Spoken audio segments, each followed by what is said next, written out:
بسم اللہ الرحمن الرحیم۔ السلام علیکم۔ آپ یوٹیوب چینل دیکھ رہے ہیں، میں توکل حسین۔ میرے پاس آج کچھ دو تین اہم خبریں ہیں جو میں آپ کے ساتھ شیئر کروں گا۔ سب سے پہلی بات یہ ہے کہ جو پاک فوج اور عوام کے درمیان خلیج بڑھتی جا رہی ہے، میں اس میں جو تضادات پائے جاتے ہیں وہ میں آپ کو واضح طور پر بتاتا چلوں کہ ہماری جو پاک فوج ہے یہ ہماری عزت اور ہمارا سرمایہ ہے۔ پاکستان دنیا کے ایک ایسے خطے میں واقع ہے جہاں اس کے تینوں طرف ایٹمی پاور ہیں، اور انڈیا تو یہ سن 47 سے لے کر اب تک یہ چاہتا ہے کہ پاکستان ہمارا حصہ ہے اور ہم اس کو واپس لے کر رہیں گے۔ اور اس کے آگے کون سی ڈال بن کر بیٹھا ہوا ہے ہندوستان کے آگے؟ وہ صرف اور صرف پاک آرمی ہے۔ ہندوستان کی تقریباً 1.25 ارب کے قریب آبادی ہے اور پاکستان کی 23 کروڑ کے قریب آبادی ہے۔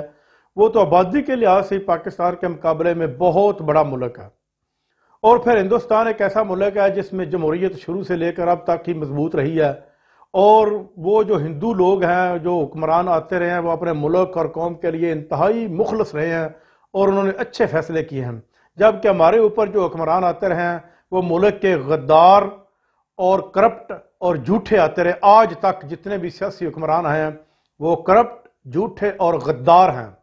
آپ یوں کہہ لیجئے ان کی غداری کا ایک مین بولتا ثبوت میں آپ کے سامنے رکھ دیتا ہوں کہ ایوب خان کے دور میں ڈیم بنے، اس کے بعد ڈیم کیوں نہ بنے؟ اس کی سب سے بڑی وجہ یہ تھی کہ ان سیاستدانوں کو ہندوستان کی ایجنسیاں خرید لیتی تھیں کہ پاکستان میں کوئی ایسا قدم نہ اٹھایا جائے یا کام نہ کیا جائے جو پاکستان کی تقدیر کو بدل دے گا۔ اب جو سی پیک ہمارے ملک میں بن رہا ہے، اس کے اوپر اور اس کے بہت زیادہ روڑے اٹکائے جا رہے ہیں، اور اس کو بھی کون بنا رہا ہے؟ صرف اور صرف پاک فوج اس کے بیک ڈور پر انہوں نے ہاتھ رکھا ہوا ہے اور یہ بن رہی ہے۔ اگر یہ بھی سیاستدانوں کے ماں پر ہوتی تو یہ بھی آج کو نہ بنتی اور نہ ہی یہ آج تک موجود ہوتی۔ آپ کو میں ایک اور مثال دیتا چلوں کہ زرداری کے دور میں ایران کے ساتھ پاکستان کا گیس پائپ لائن کا منصوبہ جو معاہدہ طے پایا تھا وہ کیوں سبوتاژ ہو گیا؟ وہ اسی لیے سبوتاژ ہو گیا کہ امریکہ نے پریشر ڈالا تھا اس کرپٹ حکومت کے اوپر کہ آپ نے ایران کے ساتھ معاہدہ نہیں کرنا۔ اگر ایران کے ساتھ پاکستان معاہدہ کرتا تو پاکستان کو سستی گیس ملتی ہے، سستی گیس اگر ملتی ہے تو اس سے پاکستان کی انڈسٹری کا پہیہ چل جاتا ہے، عوام خوشحال ہوتی ہیں۔ یعنی کہ پاکستان کو کسی صورت بھی وہ ایسے فائدہ پہنچانے کے لیے نہیں پہنچانے دیتے جس سے پاکستان کی عوام اور پاکستان کی گورنمنٹ خوشحال ہو۔ پاکستان ایک خطے کا بہترین ملک ہے، اور اس کی بہترینی کا جو اس کی بہترینی جڑی ہوئی ہے وہ صرف اور صرف فوج کے ساتھ جڑی ہوئی ہے۔ فوج کے خلاف جن لوگوں نے ٹرینڈ بنا رکھا ہے وہ یہ غلط کر رہے ہیں۔ آپ کو میں یوں چھوٹی سی 2 مثالیں دیتا ہوں۔ اگر آپ کہتے ہیں کہ یہ جو رجیم چینج آپریشن پاکستان میں ہوا ہے جس کے بیک ڈور کے اوپر امریکہ کا ہاتھ ہے، جس میں پاکستان کے کچھ کرپٹ، غدار اور جھوٹے سیاستدان خریدے گئے تھے، جس میں کچھ پی ٹی آئی کے بھی منرف اراکین ہیں اور پیپل پارٹی، نون لیگ، جمعیت علماء اسلام، فضل الرحمان نے اس میں مین کردار ادا کیا ہے، کہ اس کے بیک پیچھے جو فوج کا ہاتھ ہے۔ اگر آپ کی میں بات مان لیتا ہوں کہ واقعی فوج کا ہاتھ ہے تو پھر بھی انہوں نے اچھا کیا ہے۔ وہ کس طرح اچھا کیا ہے؟ اگر عمران خان اپنی پہلی پوزیشن کے اوپر ہوتا، جس طرح وہ حکومت کر رہا تھا، تو کبھی بھی وہ 2023 کے الیکشن میں 20 سے 30 سیٹوں سے زیادہ سیٹیں نہیں حاصل کر سکتا تھا، کیونکہ عوام میں اس کی مہنگائی، لا اینڈ آرڈر کی سیچویشن، عثمان بزدار کی نااہلی جو ہے وہ اس طرح سرایت کر چکی تھی کہ عوام عمران خان سے کوسوں دور بھاگ چکی تھی۔ اگر یہ بھی آپ سمجھتے ہیں تو پھر الیکشن تو ہونا ہی ہونا ہے، زیادہ سے زیادہ سال بعد ہو جائے گا، لیکن اب عمران خان واپس، آپ یوں کہہ لیجئے کہ 2/3 اکثریت لے کر دوبارہ وزیر اعظم بنے گا، اور جس سے وہ اچھی قانون سازی کر سکے گا، اپنی مرضی کے ملکوں کے ساتھ تعلقات بنا سکے گا، پاکستان کو ایک خوشحالی کی راہ پر گامزن کر، تو پھر بھی پاک آرمی نے اچھا کیا۔ یعنی کہ آپ کے ذہن میں کہ ہماری ایجنسیاں دور جا کر کھیلی ہیں، ان کا نشانہ کہیں اور ہے اور تیر انہوں نے کہیں اور مارا ہے۔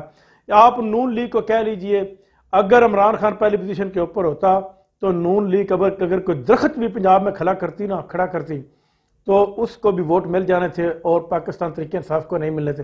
لیکن اب نون لیگ والے، پیپلز پارٹی والے منہ چھپاتے پھرے، انہوں نے چھوٹی عید مسجدوں تک نہیں پڑھی. کسی بھی نون لیگ کے ایم پی اے اور ایم این اے نے یہ عید مسجدوں میں نہیں پڑھی، بلکہ انہوں نے گھر پر پڑھی ہے. پولیس نے ان کو وارننگ دے دی تھی کہ اگر کوئی بھی آدمی اگر اس کا گھراؤ عوام کرتی تو ہم اس کا کچھ نہیں کر سکتے، اپنا خود انتظام کر لیں.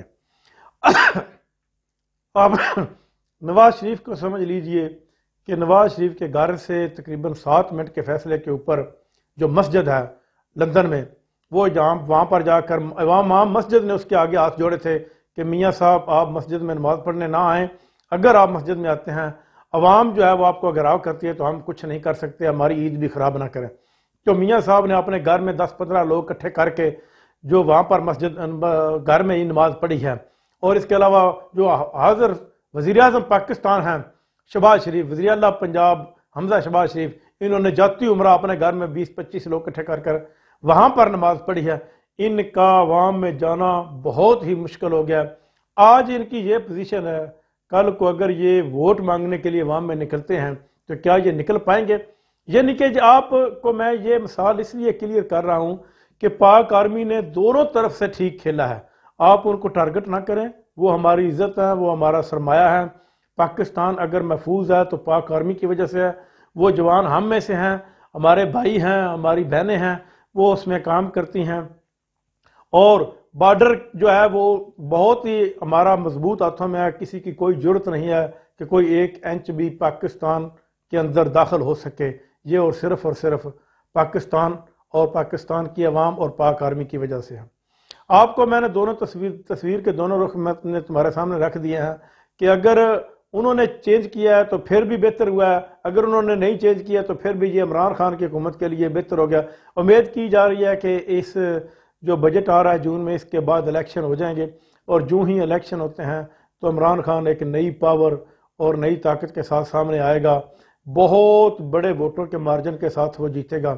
عمران خان اگر کسی درخت کو بھی ایم پی ایم این اے کا ٹکٹ دے گا تو وہ بھی کامیاب ہو جائے گا. اس طرح عمران خان کی محبت عوام میں سرایت کر چکی ہے، اور عوام جو ہے اس قدر، یہ نون لیگ اور پیپلز پارٹی جمعیت علماء اسلام فضل الرحمان ایم کے ایم یہ سمجھتے تھے کہ یہ 90 کے دور کا پاکستان ہے، عوام بھول جائیں گے. لیکن آج سوشل میڈیا کا دور ہے، عوام نہ بھولے ہیں اور نہ ان کرپٹ لوگوں کو بھول سکتے ہیں.